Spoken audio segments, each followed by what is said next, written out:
नमस्कार. आपण सारे मराठी द्वारा आयोजित ऐका, समजून घ्या, सोडवा आणि जिंका या स्पर्धेमध्ये महाराष्ट्रातील विविध जिल्ह्यांतून सहभागी झालेल्या, त्याचबरोबर गोव्यामधून सहभागी झालेल्या सर्व स्पर्धकांचे मी सहाय्यक प्राध्यापक घनश्याम देवरे मनपूर्वक सहर्ष स्वागत करतो. या स्पर्धेचा आजचा हा आपला पहिलाच दिवस. या स्पर्धेचं स्वरूप सर्वांना माहिती आहेच, पण तरीही पुन्हा एकदा सांगतो. आजच्या या व्हिडिओमध्ये आपल्याला एकूण 20 प्रश्न आणि त्यांची उत्तरे देण्यात येणार आहेत. यावरच आधारित परंतु थोडे फेरफार केलेले 10 प्रश्न आपल्याला यानंतर दिल्या जाणाऱ्या प्रश्नपत्रिकेत विचारले जाणार आहेत. हा व्हिडिओ संपताच लगेचच आपण सारे मराठी या व्हॉट्सॲपच्या गटात आपल्याला प्रश्नपत्रिकेची लिंक देण्यात येणार आहे आणि त्यासाठीच सर्वांनी हा व्हिडिओ लक्षपूर्वक ऐकणं हे तितकंच गरजेचं आहे. आपल्याला कमीत कमी वेळात जास्तीत जास्त गुण यामध्ये प्राप्त करावयाचे आहेत आणि अशीच सलग 5 दिवस ही स्पर्धा सुरू असणार आहे.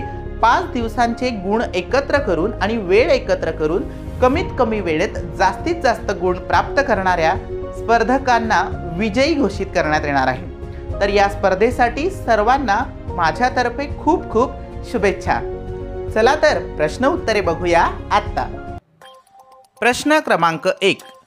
भाषा हा शब्द संस्कृतमधील कोणत्या धातूपासून आला आहे आणि यासाठीचे पर्याय आहेत पुढीलप्रमाणे. पर्याय क्रमांक 1 भाष्य, पर्याय क्रमांक 2 भाष, पर्याय क्रमांक 3 भाषण आणि पर्याय क्रमांक 4 भाषिक. आणि या प्रश्नाचे उत्तर आहे पर्याय क्रमांक 2 भाष. भाष या शब्दापासून भाषा हा शब्द आलेला आहे. पुढचा प्रश्न आहे प्रश्न क्रमांक 2. मराठीतला आज उपलब्ध असलेला 2000 वर्षे जुना असलेला ग्रंथ कोणता आणि यासाठीचे पर्याय आहेत पर्याय क्रमांक 1 ज्ञानेश्वरी, पर्याय क्रमांक 2 लीळाचरित्र, पर्याय क्रमांक 3 गाथा सप्तशती आणि पर्याय क्रमांक 4 आहे विवेक सिंधू. आणि या प्रश्नाचे उत्तर आहे पर्याय क्रमांक 3 गाथा सप्तशती. गाथा सप्तशती हा मराठीतला आज उपलब्ध असलेला 2000 वर्षे जुना असलेला ग्रंथ आहे. पुढचा प्रश्न आहे प्रश्न क्रमांक 3. भारतीय राज्यघटनेनुसार किती भाषांना राजभाषांचा दर्जा प्राप्त आहे? यासाठीचे पर्याय आहेत पुढीलप्रमाणे. पर्याय क्रमांक 1 22, पर्याय क्रमांक 2 24, पर्याय क्रमांक 3 26 आणि पर्याय क्रमांक 4 23. आणि या प्रश्नाचे उत्तर आहे पर्याय क्रमांक 1 22. त्यानंतरचा पुढचा प्रश्न आहे प्रश्न क्रमांक 4. खालीलपैकी प्रामुख्याने कोणत्या भाषांपासून मराठी भाषेचा विकास झाला आहे? यासाठीचे पर्याय आहेत पर्याय क्रमांक 1 कानडी प्राकृत, पर्याय क्रमांक 2 हिंदी संस्कृत, पर्याय क्रमांक 3 संस्कृत प्राकृत आणि पर्याय क्रमांक 4 आहे इंग्रजी हिंदी. आणि या प्रश्नाचे उत्तर आहे पर्याय क्रमांक 3 संस्कृत प्राकृत या भाषांपासून मराठी भाषेचा विकास झालेला आहे. पुढचा प्रश्न आहे प्रश्न क्रमांक 5. मराठी भाषा लिपीस कोणत्या नावाने ओळखले जाते? यासाठीचे पर्याय आहेत पर्याय क्रमांक 1 वर्णमाला लिपी, पर्याय क्रमांक 2 देवनागरी म्हणजेच बाळबोध लिपी, पर्याय क्रमांक 3 मोडी लिपी आणि पर्याय क्रमांक 4 आहे आदर्श लिपी. आणि या प्रश्नाचे उत्तर आहे पर्याय क्रमांक 2 देवनागरी लिपी म्हणजेच बाळबोध लिपी असे मराठी भाषा लिपीस ओळखले जाते. यानंतरचा पुढचा प्रश्न आहे प्रश्न क्रमांक 6. खालीलपैकी कोणत्या भाषेची लिपी देवनागरी नाही? यासाठीचे पर्याय आहेत पुढीलप्रमाणे. पर्याय क्रमांक 1 संस्कृत, पर्याय क्रमांक 2 हिंदी, पर्याय क्रमांक 3 मराठी आणि पर्याय क्रमांक 4 आहे उर्दू. आणि या प्रश्नाचे उत्तर आहे पर्याय क्रमांक 4 उर्दू. संस्कृत, हिंदी आणि मराठी या भाषांसाठी देवनागरी लिपीचा वापर केला जातो. प्रश्न क्रमांक 7. मराठी भाषेचा अभिजात भाषा दर्जा शोधण्यासाठी दिनांक 10 जानेवारी 2012 रोजी स्थापन केलेल्या समितीचे अध्यक्ष कोण होते? यासाठीचे पर्याय आहेत पुढीलप्रमाणे. पर्याय क्रमांक 1 श्याम मनोहर, पर्याय क्रमांक 2 रंगनाथ पठारे, पर्याय क्रमांक 3 कौतिकराव ठाले पाटील आणि पर्याय क्रमांक 4 आहे भालचंद्र नेमाडे. आणि या प्रश्नाचे उत्तर आहे रंगनाथ पठारे. मित्रांनो, मराठी भाषेला अभिजात भाषेचा दर्जा प्राप्त व्हावा म्हणून त्यासाठी 2012 मध्ये समिती स्थापन करण्यात आली आणि या समितीचे अध्यक्ष होते रंगनाथ पठारे. पुढचा प्रश्न आहे प्रश्न क्रमांक 8. मराठीमध्ये मूळ वर्णमालेतील वर्णांची संख्या 48 होती, तर आधुनिक वर्णमालेत ती संख्या किती आहे? यासाठीचे पर्याय आहेत पुढीलप्रमाणे. पर्याय क्रमांक 1 50, पर्याय क्रमांक 2 52, पर्याय क्रमांक 3 49 आणि पर्याय क्रमांक 4 53. आणि या प्रश्नाचे उत्तर आहे पर्याय क्रमांक 2 52. मराठीमध्ये आधुनिक वर्णमालेत 52 ही वर्णांची संख्या आहे. प्रश्न क्रमांक 9. आधुनिक वर्णमालेत 14 स्वर व 2 स्वरादी आहेत, तर एकूण व्यंजने किती आहेत? यासाठीचे पर्याय आहेत पुढीलप्रमाणे. पर्याय क्रमांक 1 34, 2 35, पर्याय क्रमांक 3 36 आणि 4 37.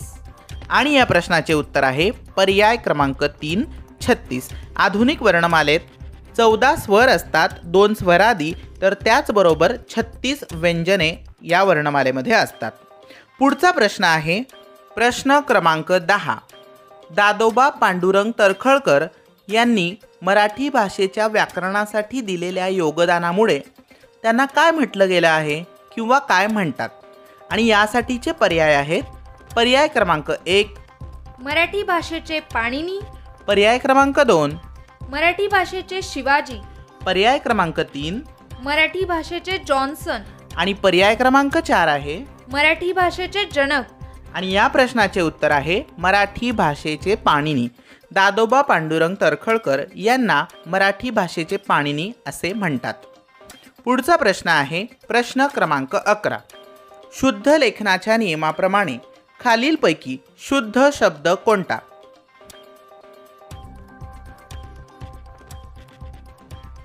आणि या प्रश्नाचे उत्तर आहे पर्याय क्रमांक 2 आशीर्वाद, ज्यामध्ये श या अक्षराला दुसरी वेलांटी म्हणजेच दीर्घ वेलांटी त्यामध्ये दिलेली आहे.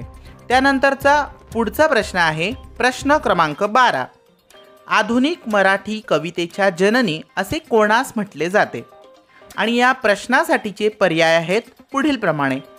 पर्याय क्रमांक 1 बहिणाबाई चौधरी, पर्याय क्रमांक 2 संत सोयराबाई, पर्याय क्रमांक 3 सावित्रीबाई फुले आणि पर्याय क्रमांक 4 महदंबा.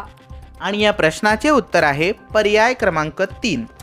आधुनिक मराठी कवितेच्या जननी असे सावित्रीबाई फुले यांना म्हटले जाते.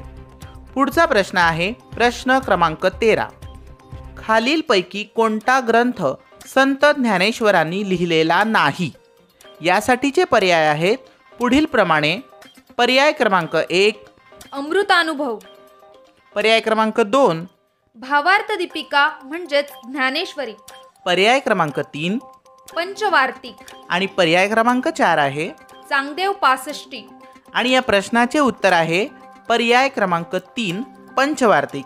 यामधील अमृतानुभव, भावार्थ दीपिका आणि चांगदेव पासष्टी हे ग्रंथ संत ज्ञानेश्वरांनी लिहिलेले आहेत, तर पंचवार्तिक हा ग्रंथ भीष्माचार्य यांनी लिहिलेला आहे. पुढचा प्रश्न आहे प्रश्न क्रमांक 14.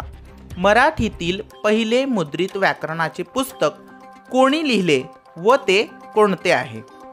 त्यासाठीचे पर्याय आहेत पुढीलप्रमाणे. पर्याय क्रमांक 1 महाराष्ट्र भाषेचे व्याकरण दादोबा पांडुरंग तर्खडकर, पर्याय क्रमांक 2 महाराष्ट्र भाषेचे व्याकरण गंगाधर शास्त्री फडके, पर्याय क्रमांक 3 शास्त्रीय मराठी व्याकरण मोरो केशव दामले आणि 4 सुगम मराठी व्याकरण मो रा वाळंबे. आणि यासाठीचे या प्रश्नाचे उत्तर आहे पर्याय क्रमांक 2 महाराष्ट्र भाषेचे व्याकरण गंगाधर शास्त्री फळके. त्यानंतरचा पुढचा प्रश्न आहे प्रश्न क्रमांक 15. मराठी भाषेचे शिवाजी असे कोणास म्हणतात? या प्रश्नासाठीचे पर्याय आहेत. पर्याय क्रमांक 1 विष्णुशास्त्री चिपळूणकर, पर्याय क्रमांक 2 दादोबा पांडुरंग तरखडकर, पर्याय क्रमांक 3 कृष्णशास्त्री चिपळूणकर आणि पर्याय क्रमांक 4 आहे. बाळशास्त्री जांभेकर. आणि या प्रश्नाचे उत्तर आहे पर्याय क्रमांक 1 विष्णू शास्त्री चिपळूणकर. मराठी भाषेचे शिवाजी असे विष्णू शास्त्री चिपळूणकर यांना म्हटले जाते. पुढचा प्रश्न आहे प्रश्न क्रमांक 16. भारतातील सर्व लिपींची जननी कोणत्या लिपीस मानले जाते? आणि यासाठीचे पर्याय आहेत पुढीलप्रमाणे. पर्याय क्रमांक 1 मोडी लिपी, 2 देवनागरी लिपी, पर्याय क्रमांक 3 ब्राह्मी लिपी आणि 4 खरोष्टी लिपी. आणि या प्रश्नाचे उत्तर आहे पर्याय क्रमांक 2 ब्राह्मी लिपी. भारतातील सर्व लिपींची जननी ब्राह्मी लिपीस म्हटलं जातं. त्यानंतरचा पुढचा प्रश्न आहे प्रश्न क्रमांक 17. मराठी देवनागरी लिपी काही काळ मुरड घालून लिहिण्याची पद्धत होती. तिला कोणती लिपी म्हणतात? यासाठीचे पर्याय आहेत पुढीलप्रमाणे. पर्याय क्रमांक 1 मोडी लिपी, पर्याय क्रमांक 2 देवनागरी लिपी, पर्याय क्रमांक 3 ब्राह्मी लिपी, पर्याय क्रमांक 4 खरोष्टी लिपी. आणि या प्रश्नाचे उत्तर आहे पर्याय क्रमांक 1 मोडी लिपी. पुढचा प्रश्न आहे प्रश्न क्रमांक 18. खालीलपैकी योग्य शब्द ओळखा. आणि यासाठीचे पर्याय आहेत. पर्याय क्रमांक 1 कवयित्री, पर्याय क्रमांक 2 कवित्री, पर्याय क्रमांक 3 कवयित्री आणि पर्याय क्रमांक 4 कवयित्री. आणि या प्रश्नाचे उत्तर आहे पर्याय क्रमांक 3 कवयित्री. त्यानंतरचा पुढचा प्रश्न आहे प्रश्न क्रमांक 19. कीबोर्ड या शब्दाला मराठीमध्ये कळफलक असे म्हणतात. कीबोर्ड या शब्दाला मराठीत कळफलक असे म्हणतात. तर टायपिंग या शब्दाला मराठीमध्ये कोणता शब्द वापरला जातो? पर्याय क्रमांक 1 लेखन, पर्याय क्रमांक 2 टंकलेखन, पर्याय क्रमांक 3 हस्तलेखन आणि 4 सुलेखन. आणि या प्रश्नाचे उत्तर आहे पर्याय क्रमांक 2 टंकलेखन. टायपिंग या शब्दाला टंकलेखन हा मराठीमध्ये शब्द वापरला जातो. आता शेवटचा प्रश्न आहे प्रश्न क्रमांक 20. एन्सायक्लोपीडिया या शब्दाला मराठीत कोणता शब्द वापरला जातो? आणि यासाठीचे पर्याय आहेत पुढीलप्रमाणे. पर्याय क्रमांक 1 शब्दकोश, पर्याय क्रमांक 2 संकल्पनाकोश, पर्याय क्रमांक 3 विश्वकोश आणि पर्याय क्रमांक 4 आहे संज्ञा संकल्पनाकोश. आणि या प्रश्नाचे उत्तर आहे पर्याय क्रमांक 3 विश्वकोश. एन्सायक्लोपीडिया म्हणजेच विश्वकोश. तर विद्यार्थी मित्रांनो, या ठिकाणी प्रश्न उत्तरांची मालिका संपन्न होत आहे. यानंतर लगेचच आपल्याला आपण सारे मराठी या व्हॉट्सअपच्या गटावर प्रश्नपत्रिकेची लिंक देण्यात येणार आहे. कमीत कमी वेळेत आपण ही प्रश्नपत्रिका सोडवावी. धन्यवाद.